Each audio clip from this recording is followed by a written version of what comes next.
Olá, seja bem-vindo. Conectado está no ar na Mega TV e também pela internet no www.megatv.com.br. E está começando a nossa edição sobre política internacional. Os principais fatos do mundo são analisados aqui pelo nosso convidado especial, cientista político e analista de conflitos internacionais, Reni Osikukie. Boa tarde, Reni. Boa tarde, Silvia. Boa tarde a todos.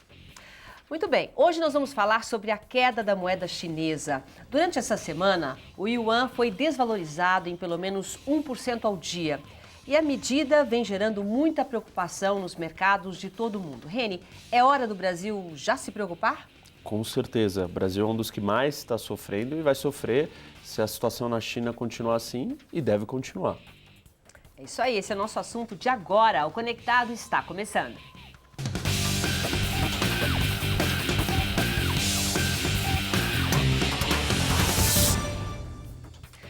Reni, por que a China desvalorizou a própria moeda?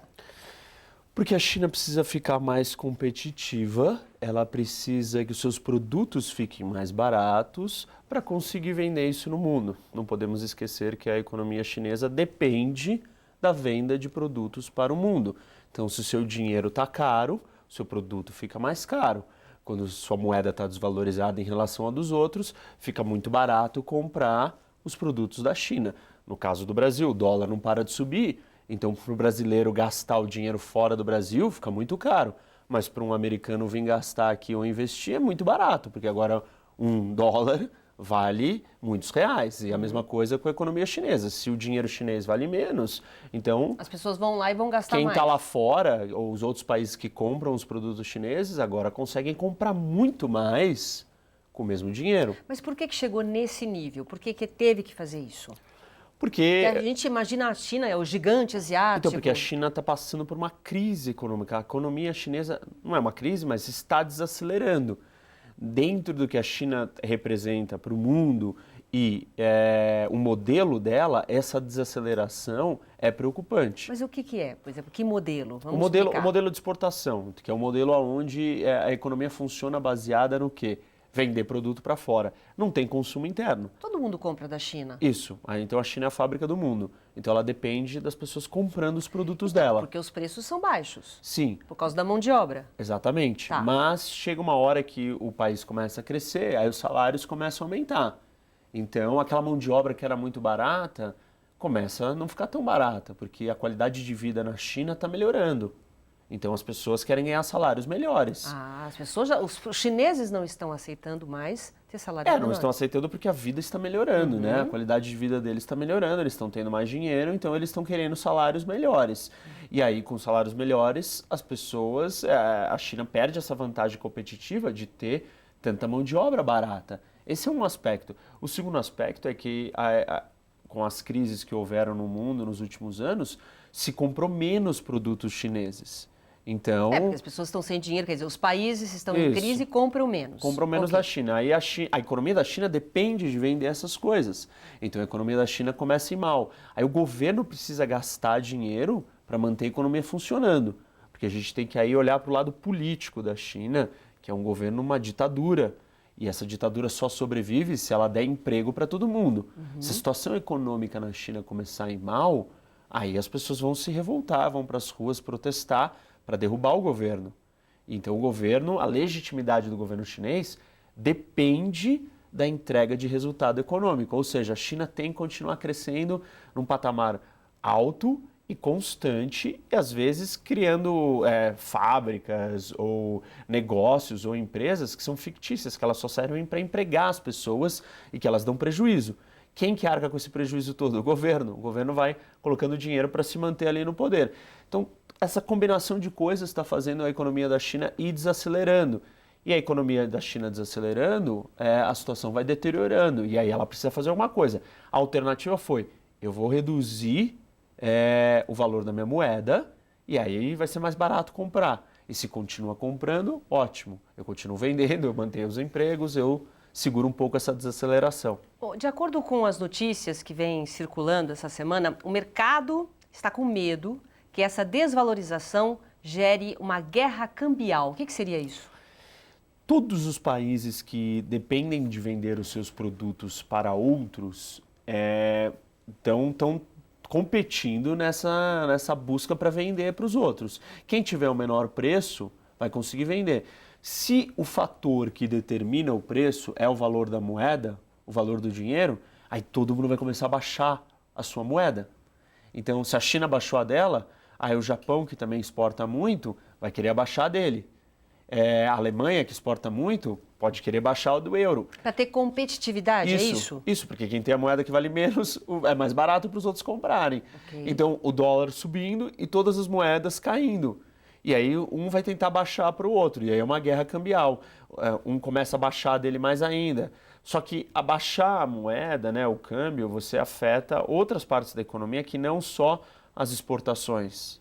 Então, você tem, né, o seu dinheiro vale menos, as pessoas conseguem comprar menos. A população sofre mais? Claro que ela começa a sofrer. O país começa a ficar mais pobre. Se o dinheiro está valendo menos, é que você está ficando mais pobre em relação ao mundo. E numa economia globalizada, os preços são comuns. Parte do que a gente consome é importado também, ou tem matérias-primas importadas que precisam ser usadas para fazer coisas que está todo mundo consumindo. Então não é só o que eu vou vender para fora, mas é o que também eu não consigo comprar mais as outras peças.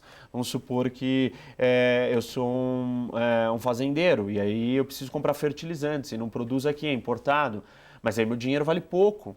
Aí eu não consigo comprar o fertilizante, ou eu pago muito mais pelo fertilizante, isso vai aumentar o preço da comida. De certa forma, o governo está fazendo isso para salvar o momento do país. Quer dizer, não tem... Ele está tentando salvar, mas ele está numa situação difícil e é uma situação de transição que o governo chinês está tentando colocar em prática há algum tempo, que é sair desse modelo econômico que a China vive nas últimas 3 décadas, que é o modelo de exportação, que é o modelo de vender coisas para os outros países, para se transformar numa economia interna de consumo, onde a economia é movida pela população consumindo e não provendendo para alguém de fora. Uma mudança de cultura.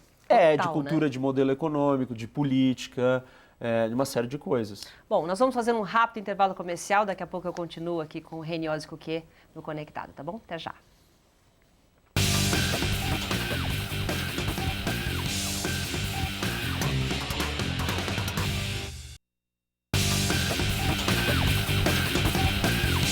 Conectado está de volta com o analista político Reniose Cuquier. O assunto de hoje é a desvalorização do yuan, a moeda chinesa. E a gente terminou o primeiro bloco falando justamente, Reni, da importância e da vontade do governo chinês de mudar a forma de economia dentro do país. O modelo econômico precisa mudar porque para a China se tornar uma grande potência, ela não pode depender só das exportações, ou seja, só ficar vendendo para o mundo. O PIB, quer dizer, as pessoas todas vivem de vender.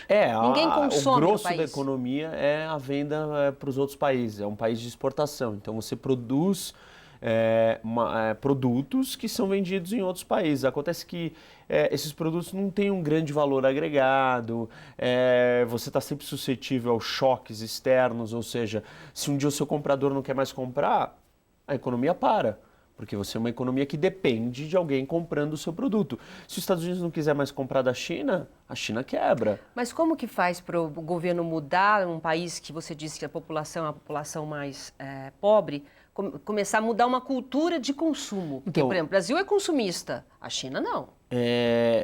Isso tinha a ver com pobreza, né? A China era muito pobre para consumir, hoje ela já não é tão pobre.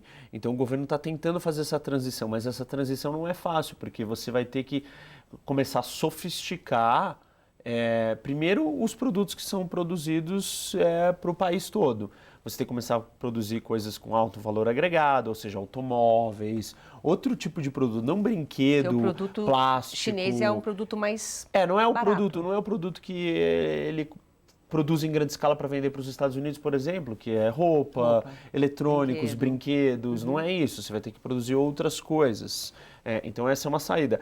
A segunda parte é as pessoas terem dinheiro e depois uma cultura de consumo, de gasto. E aí você tem que ter uma série de outras coisas, né? Como a legislação, é um proteção. início de mudança, então, sim, né? Mas é muito processo. difícil. É um início e é uma transição difícil, porque a China é um país muito grande. Então você fazer isso nesse país enorme é tumultuado. E a economia pode cair nesse momento. Só que o governo chinês não consegue tolerar ou não tem como lidar com uma economia em baixa, porque a população não vai aceitar. Agora, em relação ao que o mundo está vendo sobre isso, e principalmente o Brasil, como que essa desvalorização afeta o Brasil, já que nós somos, a China, no caso, é o principal parceiro, né, hoje, na parte de comércio? Bom, como é que fica o Brasil, os BRICS, né, os países emergentes? O Brasil ele é um dos países mais impactados com isso, porque... Acabou de fazer, né? Sim. Acabou de fechar esse contrato. Não só o contrato, mas enfim, o Brasil a China é o grande comprador das commodities brasileiras. Se a China tem uma vulnerabilidade, que é só vender para os outros, ou ser uma economia de exportação, o Brasil tem uma também. Ser um país que só vende commodity, ou com uma ênfase nas commodities. E é isso que fez o Brasil crescer nos últimos anos. Se tornar um país que fica vendendo commodities, que fica vendendo matéria-prima, produtos agrícolas, alimentos, enfim, minério de ferro, coisas que não têm um alto valor agregado. Então vale pouco e está suscetível também ao comprador. Então o Brasil vive a mesma realidade da China de um outro lado. Se os Estados Unidos não quiser comprar da China, a China vai mal. Se a China não quiser comprar as commodities do Brasil, aí o Brasil vai mal. Então é um erro estratégico você depender só a sua economia depender de uma única fonte. O Brasil, nos últimos anos... Nós estamos nesse nível, a gente depende de uma única fonte. Basicamente a gente passou a colocar uma ênfase muito grande na China. Acreditando na China. E um erro de não desenvolver a nossa indústria, não desenvolver a parte da economia que tem um valor agregado maior, onde o Brasil pode lucrar mais. Então, se as pessoas querem comprar computadores que vêm de marcas americanas, você paga caro pelas marcas, porque é a marca. Então aquilo faz o país ganhar muito mais, as margens são maiores. Aqui não, se você está vendendo soja, é soja. Quanto a mais você vai dizer que a sua soja é diferente da do outro? Entendi. Então é difícil de você ganhar em cima. E o Brasil vai ser muito impactado. Se a China começar a se desvalorizar em relação aos preços de tudo, todos os outros países emergentes, e aí no caso todos os outros países dos BRICS, vão também ter que cortar gastos para acompanhar a competitividade chinesa, vão ter que ficar mais baratos, ou seja, os minérios brasileiros, os alimentos brasileiros vão ter que ficar mais baratos para conseguir acompanhar essa venda no mundo. E aí é pior para a gente. Pior porque nós já estamos numa crise econômica, o Brasil já está passando por um momento econômico muito ruim. Então, isso só tende a piorar devido ao que é necessário para a gente voltar a crescer ou colocar a casa em ordem. Agora, tem alguma coisa que o governo brasileiro possa fazer para diminuir os efeitos dessa desvalorização? No curto prazo, muito pouco, porque não depende mais do governo agora. O que não deveria ter sido feito é essa dependência, criado isso. O governo brasileiro tinha que ter aberto canais para outros grandes mercados lá atrás. Então, a recente visita da presidente aos Estados Unidos tentando agora fazer negócio com os americanos é muito tarde. Isso tinha que ter acontecido vários anos atrás. Para nesse momento que a China está indo mal e os Estados Unidos começando a ir muito bem, a gente tirar vantagem ou se beneficiar, compensar o que vai mal com o outro que vai bem. Só que o Brasil ele não fez isso, ele não olhou para o mundo e saiu fazendo negócios com todos. A estratégia foi errada. Ele ficou parado, esperando, a China está aqui, então tá bom, eu estou satisfeito. E agora a gente depende da China, e se a China vai mal, todos esses emergentes vão ir mal, nós principalmente. E a nossa economia já está num momento bom, né? A gente não pode se dar ao luxo de passar por isso. Reni, muito obrigada pela sua participação. Silvia. Tá bom? Boa tarde a todos. Até.